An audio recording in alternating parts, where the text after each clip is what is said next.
Bom dia, esse menino, bom dia, dona moça. Hoje nós estamos aqui para dar continuidade ao nosso estudo sobre a célula e hoje a gente vai ter uma aula muito curtinha que é para falar sobre as origens evolutivas ou sobre as possíveis origens evolutivas de mitocôndrias e cloroplastos. Acontece que em 1967 aconteceu um ribuliço, um pega para capar na comunidade acadêmica. Ei, mulher, não é para tanto assim, não, eu estou exagerando. Mas acontece que em 1967, uma cientista chamada Lynn Margulis, ela propôs a teoria endossimbiótica para explicar a origem de mitocôndrias e cloroplastos. Segundo essa teoria, uma célula eucarionte primitiva teria englobado, teria fagocitado uma célula procarionte e essas duas células estabeleceram entre elas uma relação de endossimbiose. O que é endossimbiose? A simbiose endocelular ou intracelular. E mais tarde, essas duas células tornaram-se então um único organismo. E foi assim então que teria dado origem, teria aparecido as mitocôndrias e os cloroplastos nas células eucarióticas. Mas como sempre, vamos ver melhor aqui no slide.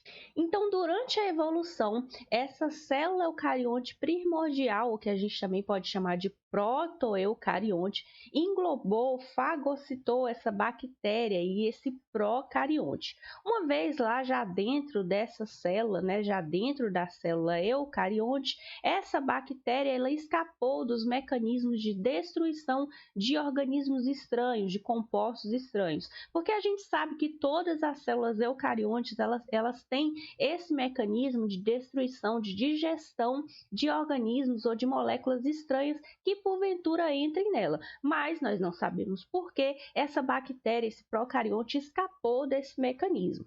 Então, após essa fagocitose, a membrana plasmática da célula hospedeira se tornou a membrana externa dessa futura organela, enquanto a membrana da bactéria se tornou a membrana interna dessa futura organela. E, de fato, tanto mitocôndrias como cloroplastos têm essa membrana externa muito semelhante à membrana plasmática dos eucariontes, enquanto que a sua membrana interna tem uma constituição molecular muito parecida com as membranas de bactérias. Essa endossimbiose, então, essa relação de endossimbiose entre essa bactéria e essa célula eucarionte teria oferecido vantagens tanto para a célula hospedeira quanto para a bactéria que entrou ali na célula. Para a bactéria endosimbionte, a célula então ofereceu proteção e nutrientes, enquanto que a célula hospedeira ganhou um sistema mais eficiente de aproveitamento de energia. E aí, durante o processo evolutivo aí desse relacionamento entre esses organismos, a bactéria endossimbiótica, que está aqui, dentro da célula eucarionte, transferiu parte do seu genoma para o DNA da célula hospedeira. E aí passou a depender do genoma da célula hospedeira para a síntese de muitas de suas proteínas. Tanto é que a gente observa isso nas mitocôndrias e nos cloroplastos. Eles são capazes de, independentemente da célula, sintetizar algumas de suas proteínas, mas não são capazes de sintetizar todas. E aí a gente tem alguns argumentos também a favor dessa teoria da endossimbiose. Primeiro, a relação da membrana simples, que a gente observa na maioria das organelas, e da membrana dupla, que a gente vê em cloroplastos e mitocôndrias. Porque o que acontece? Nas outras organelas todas, no retículo endoplasmático, nos lisossomos, no complexo golgiense, a gente observa uma única membrana, enquanto as mitocôndrias e os cloroplastos têm essa membrana dupla, reforçando então essa teoria que uma membrana seria da membrana plasmática originária, da membrana plasmática da célula hospedeira, e a outra membrana seria a membrana original da célula procarionte, que foi englobada. Um segundo argumento a favor dessa teoria é que, como os procariotos, essas organelas, as mitocôndrias e os cloroplastos, têm ribossomos e DNA circular. E esses ribossomos que são encontrados nas mitocôndrias e nos cloroplastos são muito similares aos ribossomos de bactérias e diferentes dos ribossomos que são encontrados no citoplasma das células eucariontes. E também o DNA circular é similar ao DNA de células de bactérias. Um terceiro argumento a favor dessa teoria é que tanto as mitocôndrias como os cloroplastos são organelas relativamente autônomas, que têm uma certa independência. Elas crescem e se reproduzem dentro da célula por um mecanismo similar ao mecanismo das bactérias, que é a fissão, como a gente vê aqui nessa fotomicrografia. Então essa é a teoria da endossimbiose ou teoria endosimbionte, que estabelece que mitocôndrias e cloroplastos teriam surgido a partir de uma relação de endossimbiose que foi estabelecida entre células eucarióticas e células procarióticas. E agora, já para encerrar, como sempre, vamos fazer um exercício. E é uma questão lá da Universidade Federal de Roraima, que caiu em 2009. Há algum tempo, os biólogos vêm pesquisando a origem das organelas celulares e sugerem que os dois tipos básicos de organização celular dos dias atuais são heranças de um passado remoto.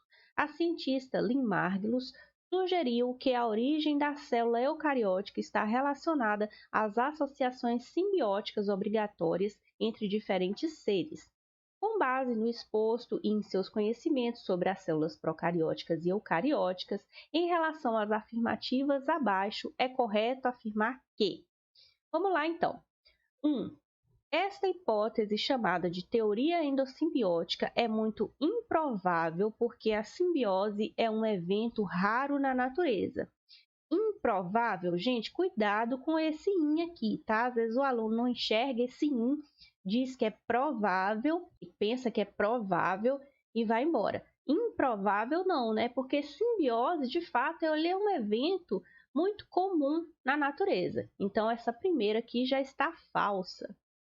Segundo, a membrana que envolve as mitocôndrias e os cloroplastos é dupla, o que sugere que bactérias endosimbiontes foram fagocitadas por uma célula protoeucariôtica.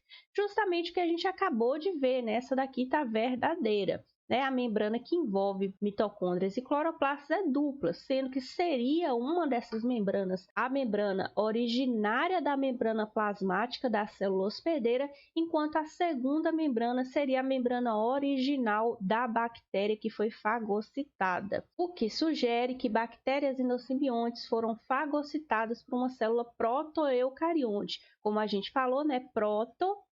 Eucarionte seria uma célula eucarionte primitiva. Então, essa daqui está verdadeira. Terceiro, as organelas eucariontes, mitocôndrias e plastos têm DNA próprio e, por isso, podem realizar divisão autônoma. Olha só, plastos, como a gente já falou na nossa aula de cloroplastos, plastos é um tipo de cloroplasto, hein? Então, mitocôndrias, a gente poderia ler assim, mitocôndrias e cloroplastos. Ele tem o seu DNA próprio? Tem sim o seu DNA próprio. A gente viu lá que ele tem um DNA circular. E por isso podem realizar divisão autônoma? Sim. Então, essa daqui também está verdadeira.